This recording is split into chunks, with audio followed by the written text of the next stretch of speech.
I don't know about you, Brad, but I'm pissed because I can't keep up with how many billions of dollars we have shipped over to Ukraine, and yet our tax-paying citizens in Hawaii who have been paying into FEMA, who have lost everything in many situations, are going to get a $700 one-time payment per household. Thank you, U.S. government.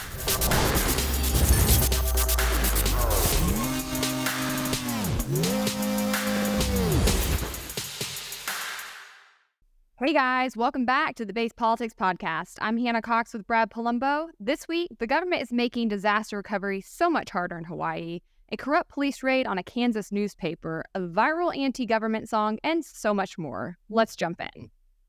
Cool. Well, we also have an exciting announcement. Today's the first day for our new fellow at Base Politics, Kaya Willis. She'll be creating videos and articles and other stuff for us. We're excited to have her on board. Make sure you follow her on the different platforms. We'll share her social medias and stuff on our own channels. But we're excited to be growing as an operation, ramping up our content production, and bring in some younger influencers to teach them the ropes so we don't have to cover absolutely everything, just the two of us. Yeah, and I guess, we probably don't talk shop that much on the podcast, but to give you guys sort of a behind the scenes with Brad and I's vision for where we want Base Politics to go, we think there need to be hundreds of us covering the kinds of issues we talk about from a liberty perspective. And when Brad and I started first envisioning this company a few years ago, we looked around and we noticed there really weren't jobs for people who think like Brad and I to work in media. All the outlets are either pretty far to the right of us or far to the left of us. And so we see a lot of talent come to our movement, and then they ultimately end up moving left or right simply because there's nowhere to go work. And I think you become like what you're around. So we are really hoping that Base Politics can continue to grow and expand, and we can keep scooping up new talent and helping them have larger platforms. So be sure to check out Kaya. We're really excited about that. And if you believe in that vision too, make sure you donate. Don't forget, Base Politics is a nonprofit. We would love your support. You can donate through our website. You can get in touch with Brad or myself. We'd love to talk with you if you're interested in learning more. With that all being said, we'll jump into our first segment of the day. We have to turn our attention to Hawaii, where most of you are probably aware there has been a tremendous, terrible disaster that has been overtaking the island for the past week or so. I'm going to roll this clip kind of giving a summary of the fires that have burnt large parts of the island to the ground, and just to kind of give a bit more behind the scenes information on what's going on the ground there.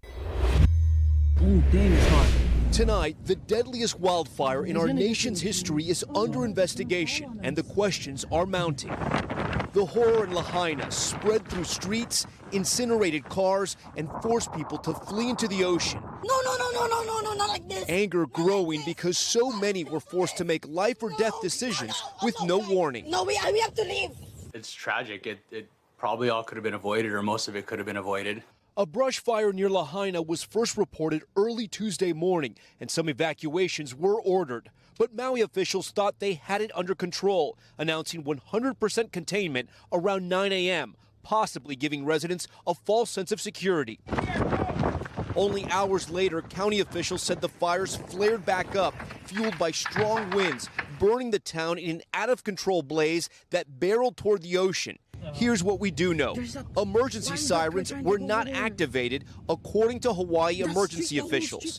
And firefighters called to the scene said some of the fire hydrants had low or even no water pressure. You ran out of water with the nation's most deadliest wildfire? Yeah. It was very disheartening. Ina Kohler and Johnny Verona are firefighters from Lahaina that were there when the wildfire exploded. People running for their lives, people being carried out, people being rescued, people getting stuck. Power lines were already down before the fire. They too lost everything. You could just hear so fast that this is on fire, this is on fire, this is on fire. It's like, how is this spreading so fast? As the fires burned, the people of Lahaina were surrounded. This video shows people jumping into their condo's pool to escape the flames. We just kept huddling in different corners, getting away from flying debris, getting away from flames. The fact that we weren't incinerated is a miracle. The gut-wrenching search through the charred remains of Lahaina has only just begun. When folks are shifting through burnt debris and dust is on you, it's not just dust on you, it's our dead. more than 1,000 residents are still unaccounted for as recovery crews with cadaver dogs go block by block, home by home. It is extremely hazardous. There are structures that are partially standing that engineers have to clear first to make sure it's safe for the search and rescue teams to go into, make sure it's safe for the dogs to go into. So this is truly horrifying stuff. Our heart goes out to everybody affected. We've been watching this, and I think so has most of the country. It's just so tragic, and it's really disheartening to see the different ways the various levels of government appear to have botched the response. But we will also include a link in the show notes to where you can donate to help those affected by this disaster, because that's one way that we can all pitch in and help, because our fellow citizens are struggling through no fault of their own right now, and that is always a tragedy. It really is, and there's so many angles we could take with covering the story. Unfortunately, we don't have time to do all of them, but from the government's ability to manage fire that has lots of issues, it's a very complicated topic that I think that seems to have played a role. But ultimately, if you haven't lived through a natural disaster, I think the average person is probably unaware just how quickly things can go badly. I actually lived through a giant flood in 2010 in Nashville, Tennessee. It was very undercovered in the national media, but I was at a Jimmy Buffett concert, literally in a box, having a great time. And they came out and they stopped the show downtown Nashville, and they were like, we will be underwater within an hour. Everybody has to get out, evacuate. You can't drive home, try to get a hotel. We're trying to get people to high floors. The waters were coming up Broadway. My friend's phone got swept away. My shoes got swept away. It really did come out of nowhere. Unfortunately, we were okay. And I lived less than a mile from downtown Broadway at the time, so I was able to get home, but we were trapped in my house for days. And it took a long time for the first responders to adequately get to people who were in need. So it seems like this was a very similar type situation where people just didn't have a heads up.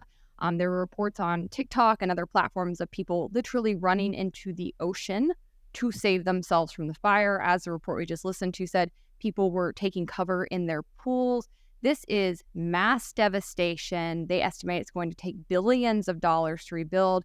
And again, they don't even know how many lives have been lost yet. They are still working through the debris. There are thousands of people missing. So this is a very, very serious situation.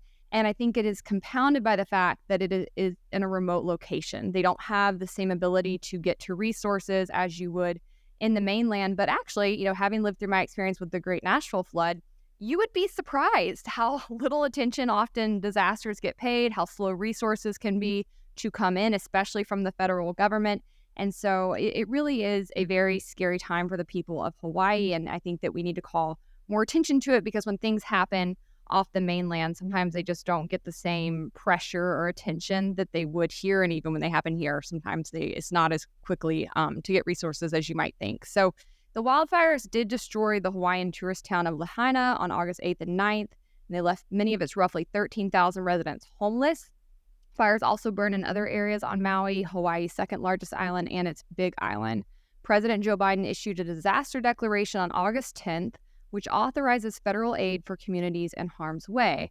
But as bad as this devastation is from the tragic acts of nature, you will not be surprised to find out that the government is actively making it worse, even as they have declared an emergency. There are extra logistical challenges that hinder the government's kind of response when these disasters strike an island, but there are also public policy hindrances that the government has enacted that make it harder to get people resources that they need. And one of those things is called the Jones Act, which I'm not going to lie, I love to talk about and explain to people, because it's like this hidden policy most people are unaware of that creates all kinds of issues, even when we're not in times of natural disaster. So this is giving us an opening, and we're going to focus on this angle today because I think it's important that our audience knows about it.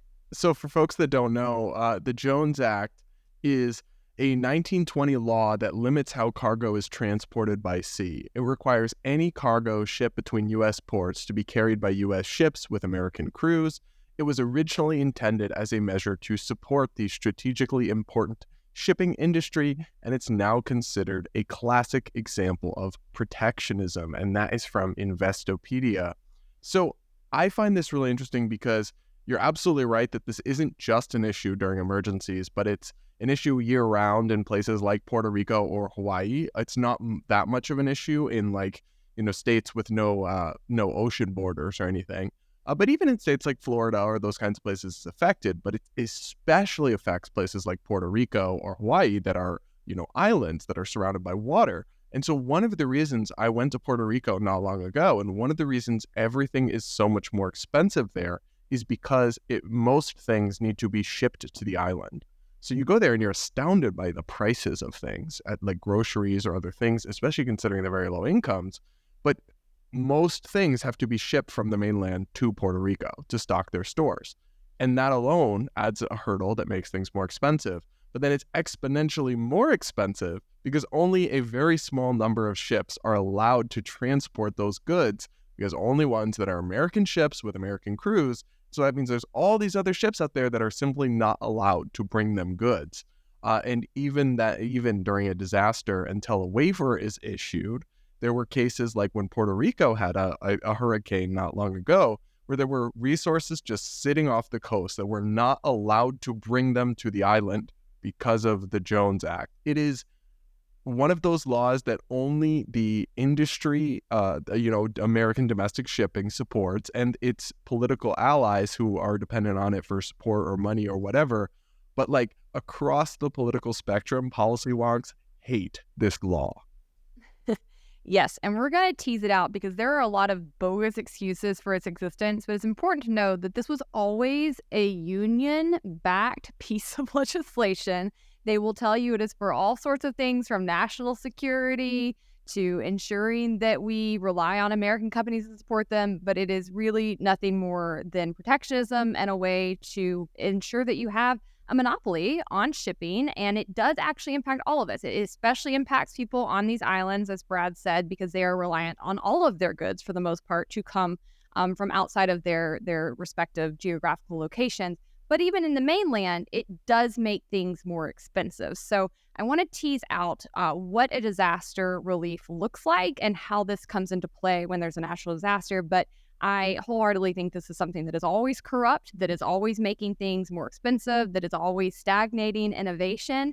And again, it is a government-backed monopoly on shipping. So I think that it's interesting, the people that you hear whining about monopolies the most never are the ones talking about this, right? They want to bring up Facebook and Amazon. But how many times has Joe Biden tweeted trite things like, capitalism without competition isn't capitalism, it's exploitation? Yet, as you will hear, Joe Biden is a strong supporter of the Jones Act. That's right. So this is from The Conversation, but they say that the Federal Emergency Management Agency, better known as FEMA, delivers emergency assistance after disasters, and they have to deal with big transportation challenges in cases like Hawaii. Initially, FEMA will be focused on bringing food, generators, cots, meals, and anything else people need, and that aid will be arriving on planes and boats rather than by road. Later, FEMA might bring temporary homes, often called trailers, but only if there's enough suitable land to accommodate them. Likewise, it will be harder to deploy emergency personnel to places like Hawaii. Aid workers will have more trouble getting to Maui than they would have arriving in North Carolina, for example. And there could be very few places for them to stay. It's not clear if that's going to be a problem on Maui, but there are about 26,000 hotel rooms before the wildfires broke out, so we don't know how many are left of that, but they could have housing problems even for the people trying to administer aid. Everything about the immediate response to disaster in places like Hawaii and Puerto Rico is more expensive than on the mainland for these reasons. That includes food, shelter, and transportation, because you can't just drive there or go rent a car when you arrive. There's typically little public transportation available, and there are few roads even if an aid worker can obtain a vehicle. When aid does arrive by boat, unloading it can be hard and take a long time. The disaster may have damaged the local harbors and ports, and the harbors in places like Lahaina are usually small and not suited for cargo. So these are just the natural logistical issues with getting aid to the people of Hawaii. But then they go on to note that Hawaii is closer to California than Japan, but thousands of miles away from both places. Because of U.S. laws, the Jones Act, all government-paid assistance needs to originate in the United States instead of from places that are actually closer to Hawaii. The same is largely true as well for private aid because of the Jones Act 1920 law that requires goods shipped between U.S. ports to be transported by vessels that belong to Americans and are primarily U.S. operated. The government has the power to issue a waiver of the Jones Act during disasters, but it is worth noting that it is pretty hard to get a waiver of this, and they only do it in extreme cases. So I don't think, as of our recording, they have yet issued a waiver of the Jones Act for Hawaii. That could change. Even though this crisis has been going on for days and days now. Right, exactly. So I want to play a couple snippets of this fabulous video John Stossel did examining the Jones Act, the people who prop it up, the bogus reasons they use for its existence, and debunking those. So let's roll this clip. What the Jones Act does is ensure reliable, dedicated service. Jennifer Carpenter speaks for the American Maritime Partnership. They represent ship owners, builders, and labor unions. They demand that the government forbid these efficient foreign ships from competing with American ships. And politicians obey. My strong support for the Jones Act. When the Jones Act strangles places, reporters often ask, why not lift the Jones Act? And even tough guy politicians hesitate. But we have a lot of shippers and a lot of people and a lot of people that work in the shipping industry that don't want the Jones Act lifted. So basically, you're giving money to politicians and they ban your competition. The Jones Act is a time-tested American security law, so we are not at the mercy of foreign powers, foreign vessels, foreign mariners. We use foreign mariners and foreign vessels every day. Cato Institute trade specialist Scott Lincecum points out that foreign vessels travel to America all the time. Here they are one recent day, crowding into New York Harbor. It is only in shipping between American ports that we don't allow for those vessels. Think about that. Foreign ships can deliver from China to America, Russia to America, but not from Seattle to Alaska, Los Angeles to Hawaii, Miami to Puerto Rico. That's illegal? So I love how Stossel just calmly debunks this, but you often find this to be true with regulations, protectionism. They always have some sort of public health or safety reason they have to have them on the boards. That's absolutely bogus. Yeah, in this case, it definitely is because they say it's to protect our domestic shipping industry, which I think they can argue without no merit. That is strategically important that we have a naval capacity as a nation, but it hasn't worked. It hasn't achieved that goal over the years and the decades, and I think that just making it's just so obviously inefficient to do things this way. And whenever you find yourself eliminating a law whenever there's an emergency, you should really examine why that was a law in the first place. We saw this during COVID with things like all the zoning laws that made it illegal for restaurants to offer outdoor dining without, layers of paperwork and permission. And it's like, literally why? And so they lifted it during COVID, and some places just permanently scrapped it. And the fact that every time there's a natural disaster in some place like Hawaii or Puerto Rico, they beg for a waiver. And then, very late, often get it. Weeks later, they often get it. Well, why on earth wouldn't we just get rid of it? And I think it's literally just because these lobbyists want to be protected from competition. But that is the worst kind of affirmative action, right? You don't have a special right to customers if that requires outlawing your competition. Well, and outlawing the competition does not benefit consumers, which is what we should be concerned about. If we're going to have a government that purports to protect capitalism and to be working to enshrine the free market, that is what you should be focusing on in a public policy lens. But instead, what we often see them doing is in various ways limiting supply, inflating demand, and making things more expensive to the direct benefit of these organizations, companies, industries, and their lobbyists. And not only does that harm consumers and make things more expensive, as I mentioned earlier, when you see these kinds of government-backed monopolies, it also tends to stifle innovation and lead to less progress. So I want to roll this second clip from Stossel that points out just how badly the Jones Act has failed at even trying to protect domestic shipping, which is supposed to be its whole purpose. When not blocking needed supplies, the main thing the Jones Act does is make Americans pay more for things. The Jones Act cost the average Hawaii family about $1,800 a year. Did banning foreigners at least do good things for America's shipbuilding industry?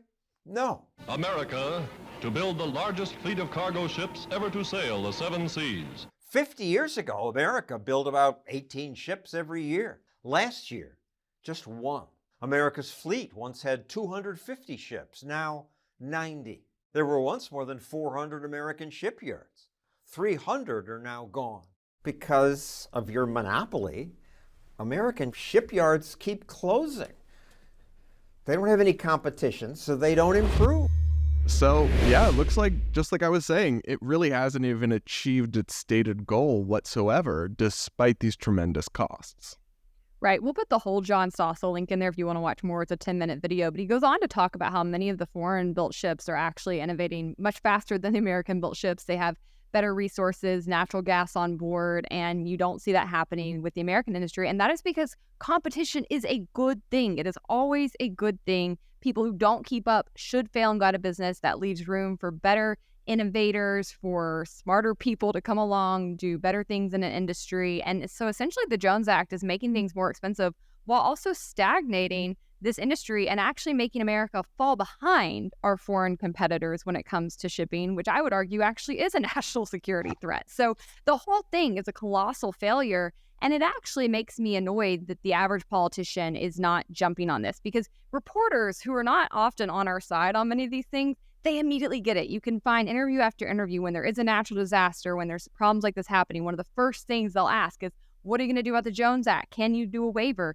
And you'll see the politicians sort of stumble around because they don't want to lose the money they're making from this industry and its lobbyists. And they're doing that, again, at the hindrance of the American people, which is what they're supposed to be looking out for. So it's a vastly corrupt thing. And I agree with you that if something needs a waiver, it's not a good public policy. We saw the same thing with certificate of need laws, with telehealth restrictions, things that were hindering people from getting expedient, cheaper healthcare all along, and then you get rid of them during a pandemic. Well, then they shouldn't exist in the first place because they were always corrupt. They were always hurting people, and they have no justification to exist. But unfortunately, this is where your tax dollars are going. I want to roll this one final clip from Stossel touching on that.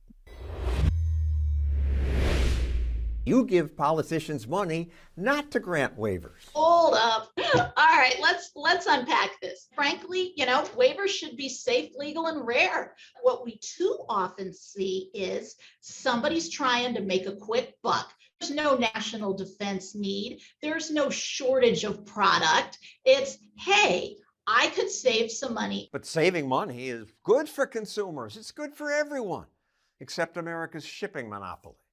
They don't want competition. Of course, most industries don't. So there you have it. And this is important to remember. Essentially, when you see industries or companies arguing for regulations, it is very rarely because they are actually concerned with the public's health or safety. It is because they are trying to shield themselves from competition. Now, one last point here that I think is particularly infuriating. Residents of a disaster area do qualify for FEMA's critical needs assistance, which is a one-time payment that in recent disasters has been for $700. On top of emergency aid, food, and clothing, FEMA will help residents apply for housing aid as needed. FEMA's housing aid rarely exceeds $35,000. Other government agencies sometimes provide further funding, but they only provide housing support for 18 months. President Biden took to Twitter, and he said yesterday, FEMA's temporary sheltering assistance is now available for residents who were displaced from their homes by the wildfires, allowing survivors to shelter in hotels or motels temporarily as they develop a long-term housing plan. We're laser focused on getting aid to survivors, including critical needs assistance, a one-time $700 payment per household, offering relief during an unimaginably difficult time. I don't know about you, Brad, but I'm pissed because I can't keep up with how many billions of dollars we have shipped over to Ukraine, and yet our tax-paying citizens in Hawaii who have been paying into FEMA, who have lost everything in many situations, are going to get a $700 one-time payment per household. Thank you, U.S. government. I think that's disgusting. Yeah, no, it's really rough. I'd hope that maybe some of them are covered by insurance and have insurance against this kind of thing that will help recover their losses. And then I hope private charity can step up in the void, because those government programs, while I guess are better than nothing, it's like they're going to take a long time to get any assistance. And when they do, it's certainly not going to be enough. So if I was a Hawaii resident who'd been paying, very high taxes my whole life, and then what we get is not very significant in the grand scheme of things. And then, of course, to buried in red tape and paperwork to even access, I would be absolutely furious. But that's why, like, so often the best thing the government can do is get out of the way, right? Because if they were to waive the Jones Act today, you could get ships sent of aid, this like leaving today, leaving tomorrow. But for them to try to pass some new relief bill through Congress or something to increase the amount, it will take weeks. It won't ever be increased by that much. And they might end up with a $2,000 check 3 months from now or something. Like, it's just not the most efficient way to address or solve problems. And so I hope people can learn some lessons from it and do whatever they can to help support the people down in Hawaii. Hey guys, Hannah here. Big things are happening at Base Politics, and we want to make sure you stay in the loop with all of our productions and developments. If you like the Base Politics podcast, you can find it every Wednesday morning on Apple Podcasts, Spotify, and Brad's YouTube. If you want to support the show, be sure to join the Base Politics Locals channel, where you can help produce it for only $5 a month. You can also catch our new shows, Propaganda and Damage Control, every Saturday on our respective YouTubes and Facebook channels. On Damage Control, Brad teams up with right-of-center LGBT guests to restore sanity to the increasingly unhinged debate over these issues. And on Propaganda, I'm taking video footage of police behaving badly every week and using those videos to expose problems within U.S. policing and the laws that guide it. Remember, Base Politics is a nonprofit organization dedicated to moving the culture through content. If you want to be a part of these efforts, you can donate to fund our work at base-politics.com. So up next, we've got to talk about a really disturbing story that, from what it looks like, is a real blatant attack on the First Amendment. Down in Kansas, a local newspaper, was raided by local police in what may be an act of retaliation, and it has prompted, widespread outrage from free speech and First Amendment watchdogs. Take a look at this news coverage of this pretty disturbing incident. Tonight, ABC News has obtained video of police raiding a small-town Kansas newspaper. The incident raising First Amendment questions. At issue, a tip a reporter received about a story the paper never published. Authorities are defending the raid. Tonight, the newspaper says its 98-year-old co-owner died one day after the raid because of the stress she suffered. More now from ABC's Faith Abube. You want to snap a picture of that password right there? Tonight, ABC News has obtained dramatic news surveillance video of a small-town Kansas police force raiding the newsroom of the Marion County Record. Now, the heart of a battle over the First Amendment. You can afford to hire a lawyer, one will be appointed to represent you. Officers reading a reporter her rights, snapping photographs, and taking away computers. It's everything you've ever heard in the third world.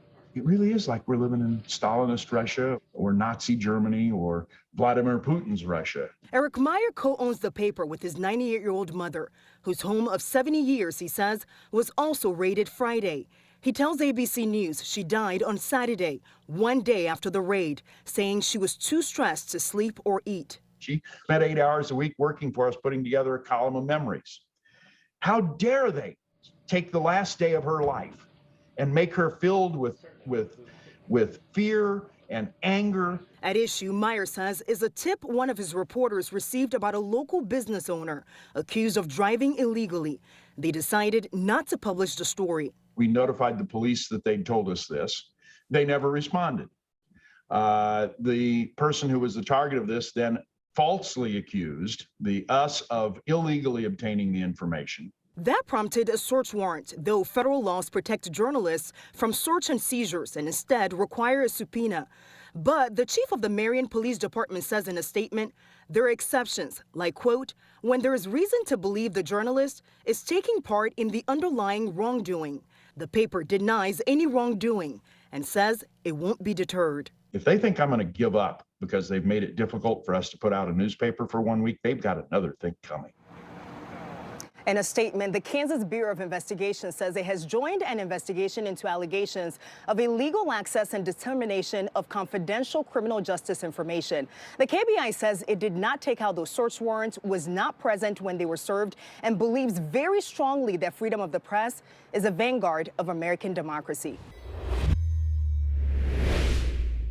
So another tidbit about this story that I found in the Associated Press's reporting, it wasn't in the news package we just played, is this convenient, totally coincidental timing. So, newspaper publisher and co-owner Eric Meyer said he believes the newspaper's dogged coverage of local politics and police chief Gideon Cody's record are the main reason for the raids. The record was in the midst of digging into the newly hired chief's past as a Kansas City, Missouri police captain just when the raids were carried out, Meyer said, although the newspaper hasn't yet published a story.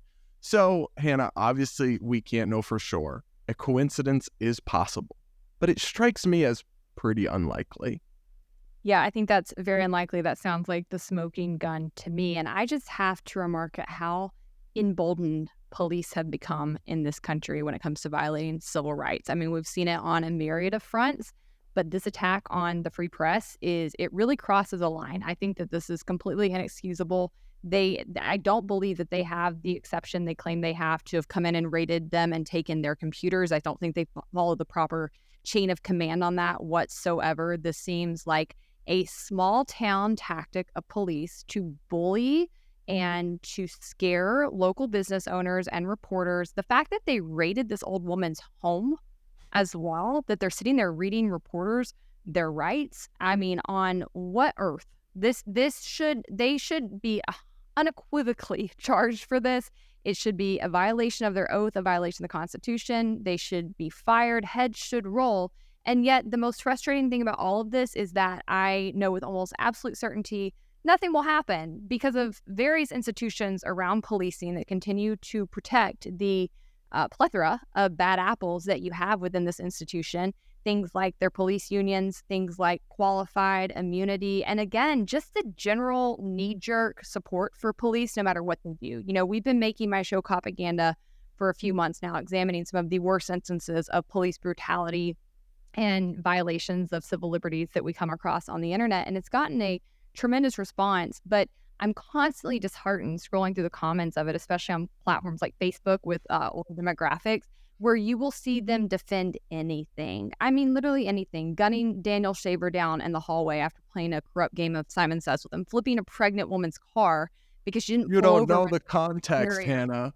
There will literally be people in the comments saying like he gave her plenty of time to pull over. And it's like you can see the road barriers in the video. Can you not? But my point being, they will find any excuse to simp for and justify police and their actions. And it is due to people like that the police are just getting worse and worse and worse. And unfortunately, I think there is a significant part of the population in America that will not care, that will not wake up until it is too late and it comes for them. And there will be nobody left to speak for them when it does.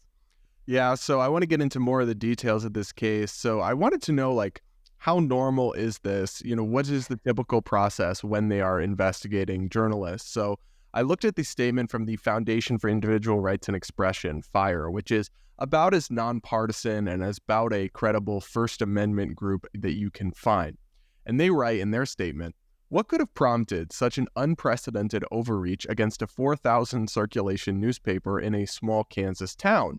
Were police reacting to some emergency where a person's life was at risk? Hardly. The search warrant purported to justify the seizures based on alleged violations of state laws related to identity theft and computer misuse.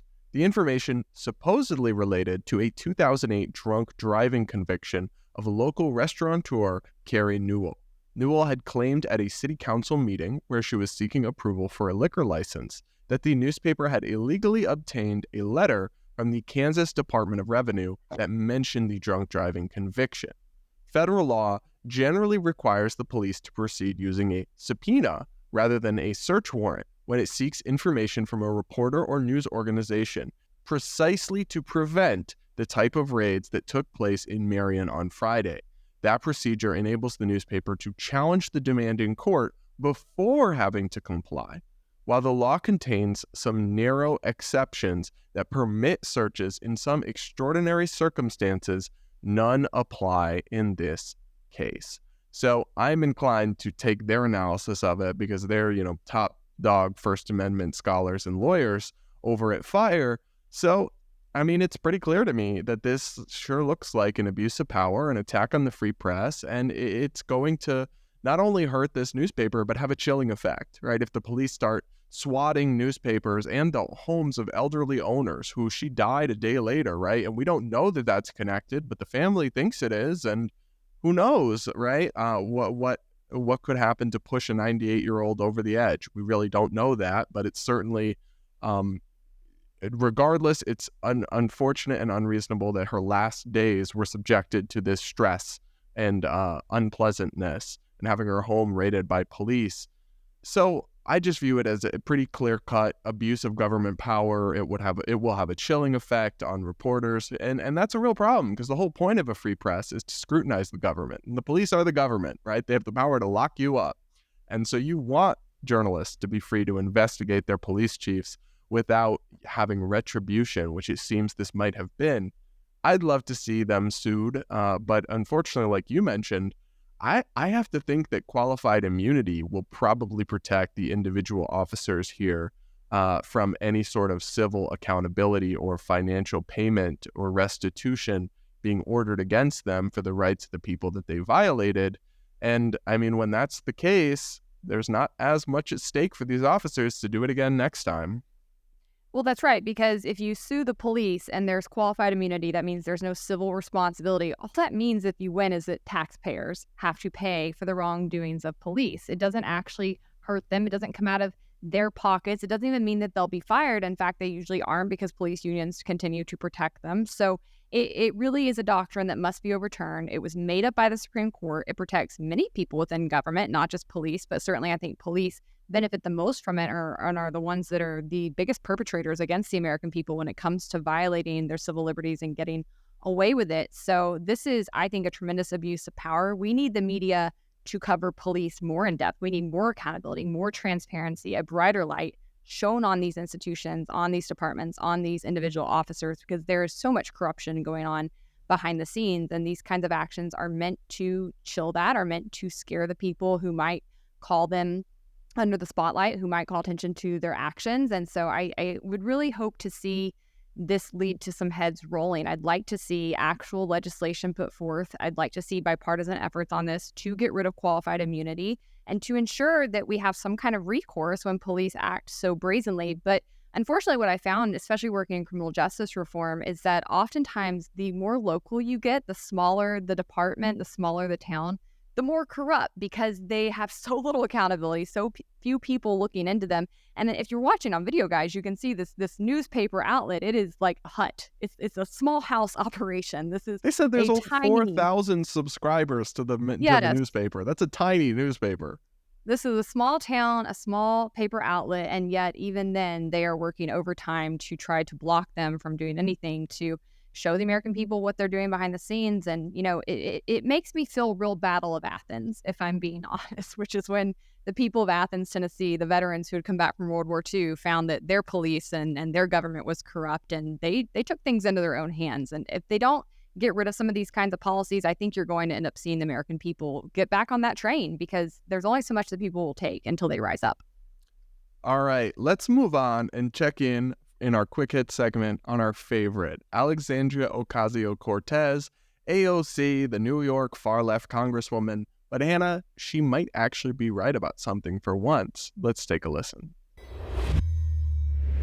What are we here to talk about today? We are here to talk about sunscreen, specifically U.S. sunscreen, and how to fix it. Hello, everyone. This is Rep. AOC, and I'm here with Charlotte Palomino. I'm a brand owner, but also a licensed esthetician. U.S. sunscreen regulations are not necessarily making us more safe or better products. U.S. sunscreens are far behind the rest of the world.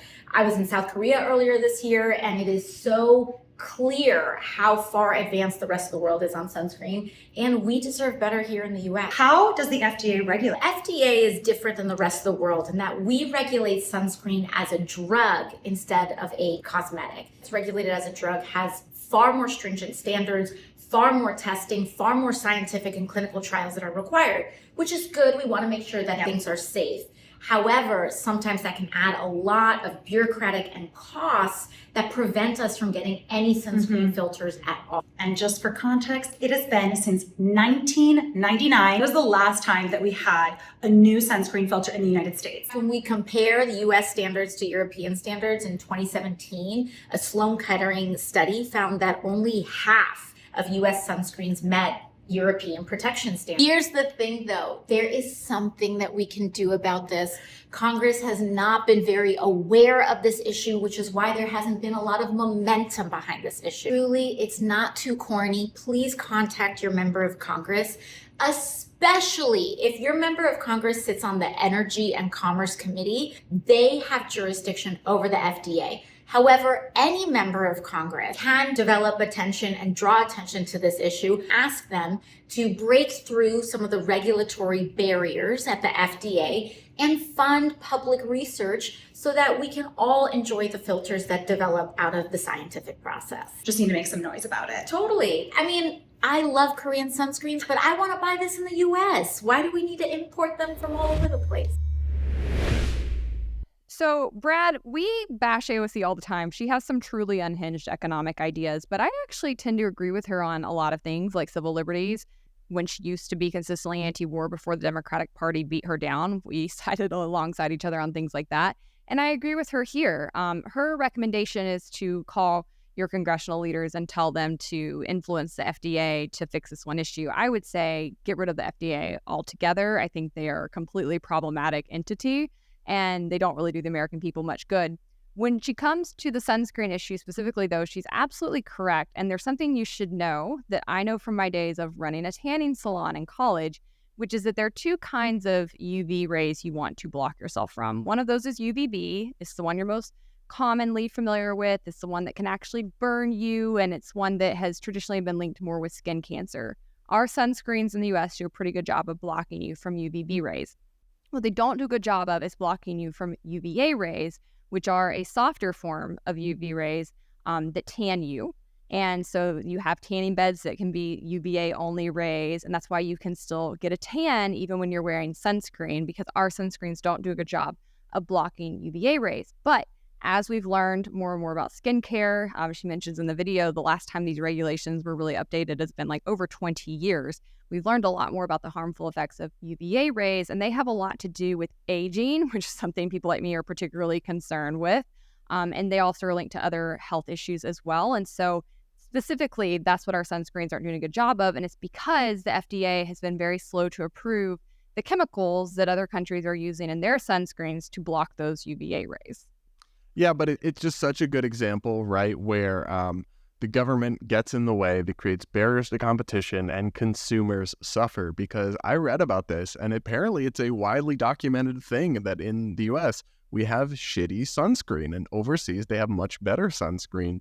And why is that? It's not like Americans lack ingenuity or innovation. It's that the government makes it just about impossible. And when I was reading about this, there was one very interesting solution that I read about from a libertarian-leaning economist on Marginal Revolution, the blog, and he was saying that he thinks the FDA should adopt a policy where it designates certain foreign regulators that are equal or stricter to its own like safety testing, and then allow products that have been approved, especially when we're talking not even about drugs, but like cosmetic products, basically, like sunscreen or over-the-counter stuff. Allow them to be sold in the US with just a label on them that says approved by the EU, not the FDA or something, and give consumers the option and the information, and then let them decide for themselves, right? That like the FDA hasn't given this the green light, but you can still use it because the EU, which is just as strict or stricter, has approved it. And instead of just keeping these perfectly good and in many cases better products off the market for decades until these bureaucrats can finally get around to approving them. I mean, the reason the FDA functions like this, it's been studied extensively, is that it has a strong bias towards safetyism, because if they approve a product that turns out to be dangerous, they will be blamed for that. But if they don't approve products and people all across the country die from absorbing radiation from sun, and later get skin cancer or whatever and die, that will never be attributed and blamed on the FDA directly. It will never happen. So their incentive structures are skewed towards this extreme safetyism, and it has really harmful consequences. And so I'm glad that even people like AOC, who usually just view everything government does through these rose-colored glasses, can see it.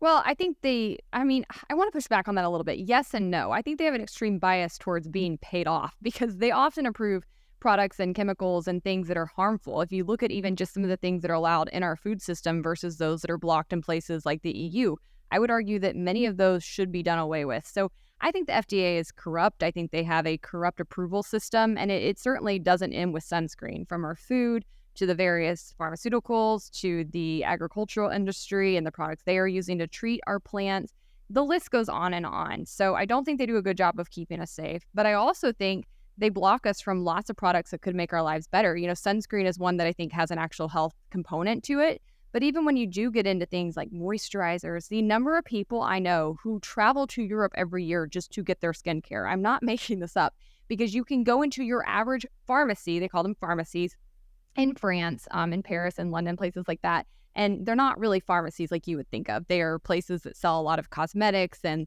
lotions and moisturizers, but the products are so much better overseas than what we have here. And so there are a lot of people who travel just to get those kinds of things to use in their daily routines because they're not able to access them in the United States. FDA is something that is consistently, I think, making our lives harder. And there is a lot of bias in which companies they approve things from, which ones they don't. So I think it needs, at best, an overhaul. And I think really the market could handle most of what it does. You have reviews, you have the ability for people to share information in ways that you didn't when FDA first came about. I think it would be better to have like market boards of doctors or scientists who could approve various things in their respective industries, if anything. So I like that she's calling attention to this, but I wish she'd go a lot deeper because I think the sunscreen issue is just tip of the iceberg with the FDA. I know she won't ever apply this logic to like the EPA and its climate regulations or anything. Like you see this often with people who are extreme ideologues. And you know what? I think people in our ideological camp have blind spots too sometimes, but they can sometimes acknowledge one situation without seeing how it would apply to all these other things that would undercut their worldview.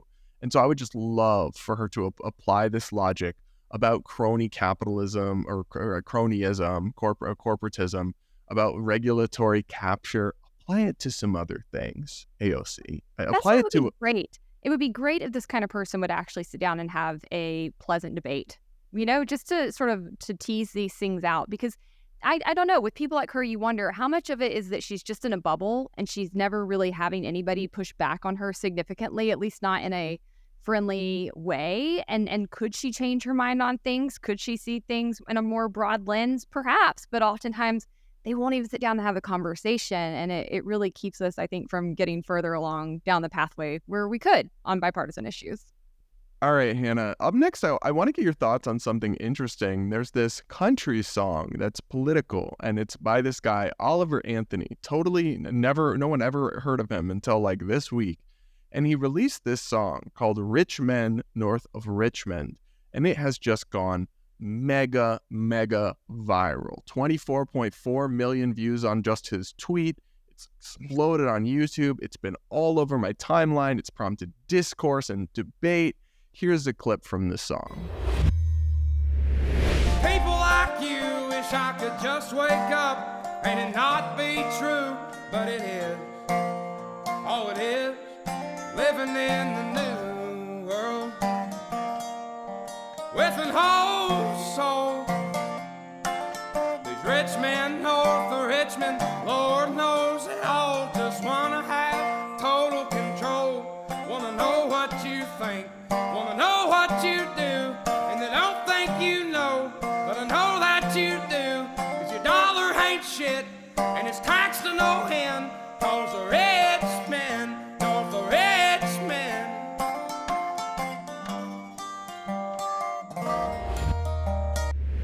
So, Hannah, what was your initial reaction to the song? It didn't evoke strong emotions for me. I thought he had a good voice. I tend to love bluegrass folk music. I worked in country music for a long time, so I thought it was a good song. I kind of, I guess, liked the idea of it being a political song because we don't have those that much anymore. We used to have this rich era, especially in the 60s and 70s, of sort of activist songwriting, right? Where you had Well, now we have that just only on the left. yeah, I mean, it's even like it's kind of a dying art, a died out art. But anyways, I thought it was good. I thought some of the lyrics were a little cheesy, but as a whole, it was a pretty good message. I think he's right that the guys in DC are, to blame for a lot of wrongdoing. I was just surprised to see how quickly the song became polarized. And I think that is indicative of just the complete brain rot in our society. You immediately had the left, especially left-wing media outlets like Rolling Stone, jump to call it like a far-right anthem. You did then see a lot of conservative types jump on. I think that's one reason it went viral is you had major conservative figureheads like Matt Walsh sharing it, Joe Rogan. These people have huge audiences. So the whole, it went viral thing, as somebody who worked in music, the song had a very strange trajectory. I've seen things go viral before organically. This did not feel exactly organic. It has kind of an interesting backstory. The guy had been, playing music for some time, hadn't really found much success. He had less than 10,000 followers, and he had recently gotten sober, was contacted by a West Virginia radio station to, I guess, record the song that was already in existence. So they, I believe, it looks like maybe they paid for it. I'm not sure who paid for it. The production quality is pretty high on the video, so I don't think he did it himself. And then they released it on their YouTube, and next thing you know, all of these figureheads pick it up and are sharing it. It goes viral. The guy now has more Twitter followers than Chris Stapleton, which, if you're not in this genre of music, I guess you probably don't know who Chris Stapleton is, but he's a god of music. He's one of the best vocalists of all time, one of the top songwriters of the 90s, 2000s, and now of his own career. I mean, mega, mega, mega famous, A++ list celebrity. And this guy now has more followers than him. So it's just kind of weird to watch. And that's led to a lot of conspiracies around it about, like, was this a plant on the right? And who cares? I mean, was it a plant to, like, record a song that speaks to a lot of people's issues? If it was, brilliant marketing, great use of social media and influencer media to blow something up. I'm not mad about it at all. And I guess that's the controversy. But as a whole, I don't know. There seems to be backlash against it I don't get outside of that. Yeah, I think the backlash is largely the reverse polarization of this thing that the right likes must be bad because the right is bad. So anything they like must, kind of like, the right-wing reaction to Barbie. Oh, libs like it, so it must be evil. Yeah. Is not everyone on the right, but some of the big people who really hated Barbie, I think that was their subconscious reaction, honestly. And I think we're seeing something like, so for example, there's a line in there that hints at Epstein's Island. And so people are now calling it a QAnon song. But of course, Epstein's Island is not a conspiracy theory. It's not inherently tied to QAnon. It's a real thing that happened. I'm not going to go into detail because I don't want to get demonetized. But people on the left are concerned with Jeffrey Epstein too. That's what I can't stand about this, is to act like people on the left don't. If somebody on the left doesn't think left-wing voters or supporters would identify with this song, they are so in their DC, New York City, LA bubbles, they don't know the average American, because the average American on both the left and right identifies with the subjects he's talking about in the song of corruption, of protecting the elite, of life becoming harder and harder for the working class because of their policies. And what's interesting is in this Rolling Stone, not interview, but they're kind of bashing him, but they do have a snippet, a quote from him in it. He's not even right wing. He says that Hank Williams Jr., who was, a huge country music star who often wrote very politically charged songs, is one of his biggest influences. And he says that for himself, he's pretty dead center down the aisle on politics and always have been. And he said it seems like both sides serve the same master, and that master is not someone of any good to the people of this country. So trying to peg him or this song as like extremely right wing is stupid. Yeah, and now they're trying to dig up dirt on him and cancel him. And so apparently they've looked at his like YouTube playlists, and they say that he's watching anti-Semitic videos or other things. And so I don't know if there's any truth to that. It honestly has no bearing on his song. His song, it resonates with people for a reason. It speaks to the inflation, people being robbed of their wealth, the system being rigged in favor of special interests, a lot of things that people resonate with. And I think he has a really good voice. I'm not, very musically inclined, but I thought it was really powerful and compelling. I wasn't like as obsessed with it as some people are, but I really, I found it very compelling, very entertaining. And I I agree. Like, it doesn't appear to be 100% organic, but at the same time, we've seen in the past when people try to astroturf something and it just does not catch on because the people don't want it, every celebrity pushes it. Like there was that app, that streaming app that was going to do like 10-minute TV shows or something, and like every celebrity pushed it, and then it totally failed. It doesn't matter. So I guess my only point is that even if there was some coordination here or some promotion from, you know, big influencers that maybe wasn't organic, maybe it was due to influence and networks or whatever, maybe it was even a financial transaction, I really don't know. It doesn't actually take away from the fact that the song resonated with a lot of people, because you can't astroturf something that's totally unrelatable and make it relatable. That's simply not how it works.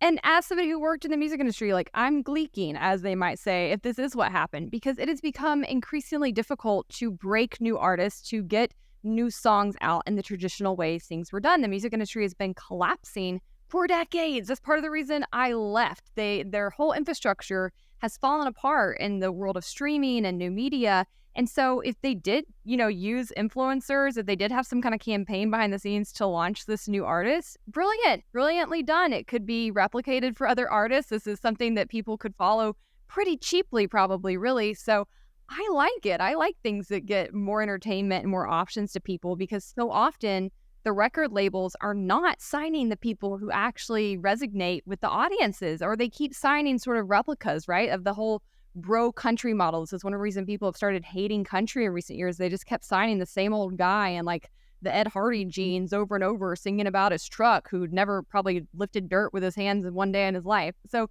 I like to see the ability for artists to break outside of that mold, to break outside of the corporate mold, whether it be in music or in movies or in TV, because there's so much great art being made by very talented people who won't play the game or who don't have the connections, who can't break through in the traditional ways. So if this is the gotcha behind the song, I love it.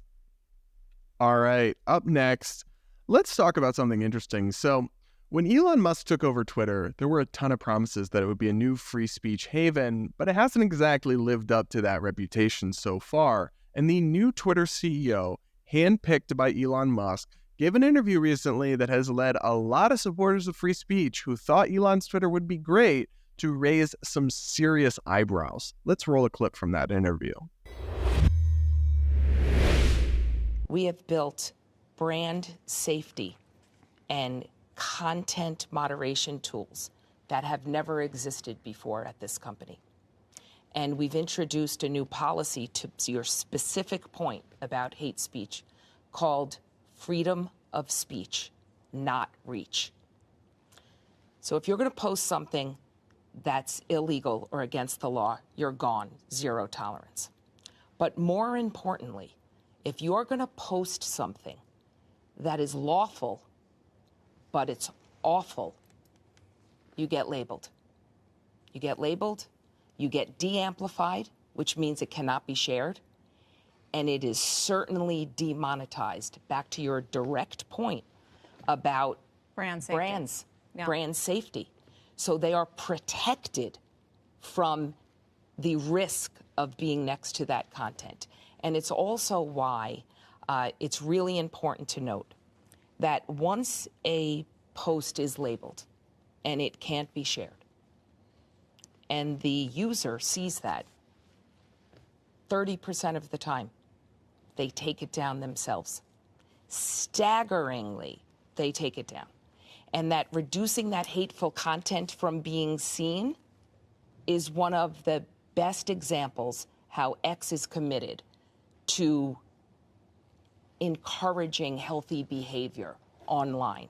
And today, I can confidently sit in front of you and say that 99.9% of all posted impressions are healthy. How do you define healthy, though? Is porn healthy? Are conspiracy theories healthy? You know, it goes back to my point about our success with freedom of speech, not reach. And if it is lawful, but it's awful, it's extraordinarily difficult for you to see it. So Elon himself further clarified in a tweet that, quote, technically lawful, but depending on your perspective, awful content can be shared, but it will not be recommended to users in For You, which is the main Twitter tab and the main one where they where people discover content now.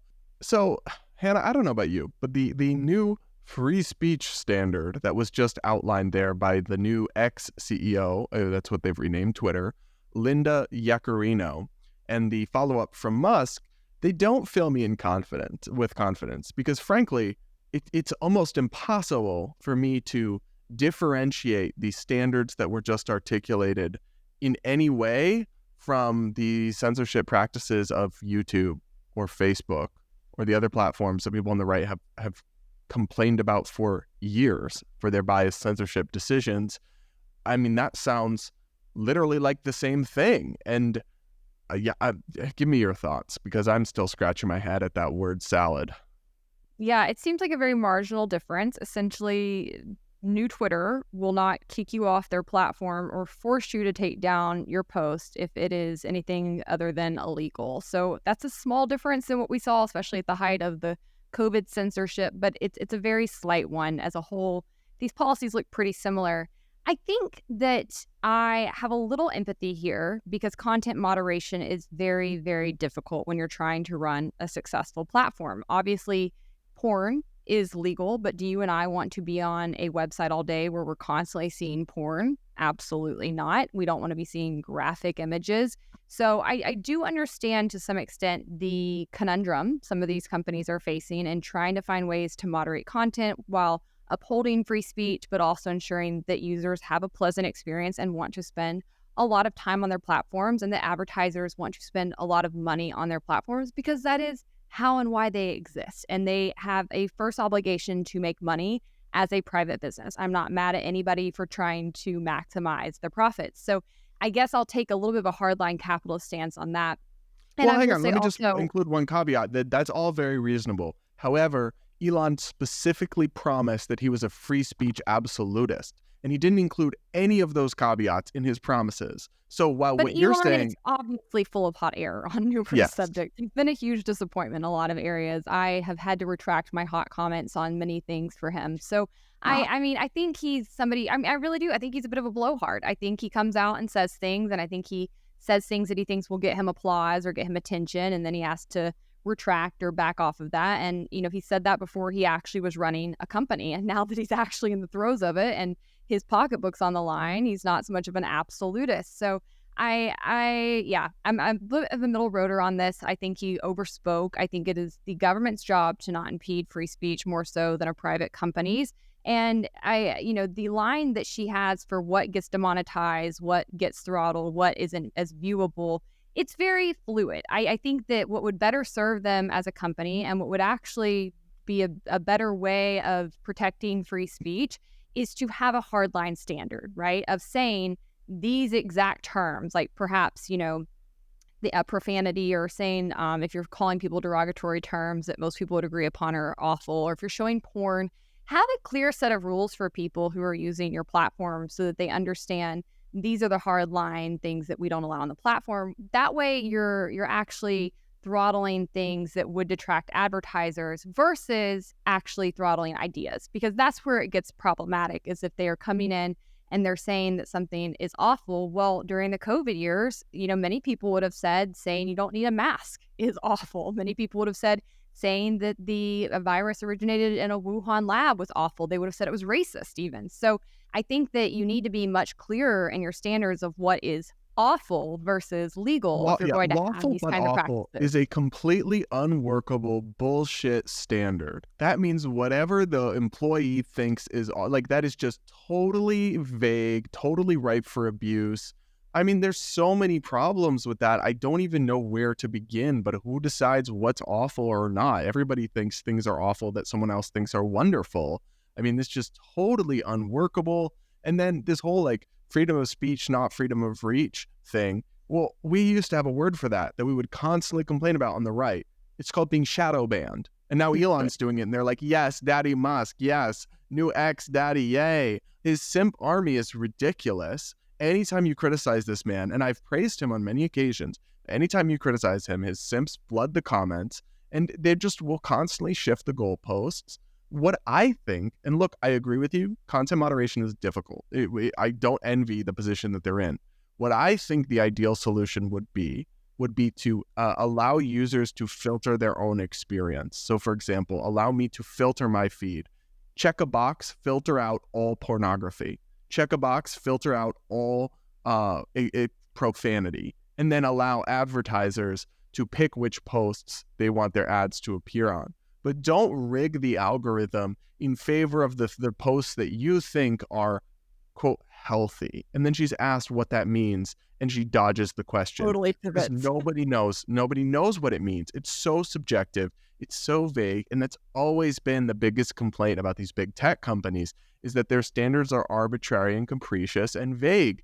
And guess what? We're getting more of the same from X. I mean, there's still people banned who are, horrible, but who don't break the law. Kanye West was banned for tweeting a Star of David with a Nazi symbol in it. That's a good example of something that's horrible and evil, but it's not illegal. It's free speech. And Elon promised to be a free speech absolutist, and he promised that anything that was lawful would be allowed on the platform. That is lawful speech in the US. Yeah, he banned Kanye, and he made up some excuse that it was inciting violence, even though it wasn't. It was just a hate symbol. And so I just think it's been a disappointment. I think it's a total calamity. I think it's chaos. And I think these standards are totally unworkable. And I'm not going to not say so just because Elon Musk is the right wing's new fanboy. They all love him. I'm sorry. I'm still going to say my honest opinion. And I just am not impressed. Well, and as somebody who cannot stand many of these kinds of ideologies, I hate people who hate whole groups of people, right? That's a terrible thing, but you need to be able to counter bad ideas, to debate them, to debunk them, to highlight the people who are pushing them. I think that there's this real fear underlying most of these kinds of decisions and policies and pushbacks, because people don't feel that they are capable of encountering evil and overcoming it. And I don't feel that way. I think that I have the vocabulary and the knowledge and the ability to adequately confront things like that and to take them down. And I think when you instead try to shadow ban them or shield them, you make them more interesting and alluring to a certain subset of people. You make them feel more powerful and hard to conquer than they actually are. You give them a power they would not otherwise have through those actions. Whereas if you allow them to be shredded by the vast majority of people who are good people with common sense and reason, you expose them for the vapidness and just sort of small people behind them that are there. So I don't think that this is an effective way to go about running a company. I also don't think it's an effective way to actually get rid of hateful ideologies or to encounter them. And unfortunately, that's kind of the knee-jerk response you increasingly see throughout society. So I'm with you. I think they should have very clear standards on what is or isn't suitable for their platforms, moderate based on that, be very, very limited in what you actually do shadow ban and get rid of. And that would be a comfortable position for most companies to put themselves in.